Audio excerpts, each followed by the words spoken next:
oyogedde ku nabbi Idris alayhi salam nero tutegeezezza maama we yali ayitibwa Barukhana ge gaali amannya ga maama wa Idris alayhi salam. Taata nabagambye yali ayitibwa Yarido.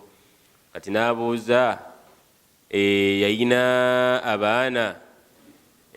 Tutegeezebwa nti nabbi Idrisa yazaala omwana omu nga bamuyita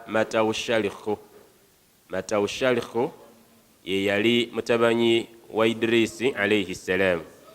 Naga nti tokinyonyodde ku buto bwe. Obuto bwe tegeezeddwa nti ye yali filosofa asooka, yali musajja mugezi nnyo, ate ye yasooka okubeera ng'awandiika. Ye yatandikawo okuwandiika, olwaleero naffe kwe tukola ki? Kwe tuwandiika.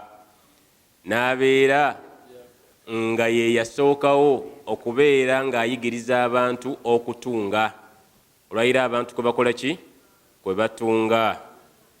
Kati olutalo olwo yalwana, tugambye nti yalulwanira Babiru oba Iraka, n'alyoka adda eno Egypt gye yaviira, alyoka agende mu ki? Alyoka agende mu ggulu. Kale na bwekityo bw'atyo bw'atambula. Imaamu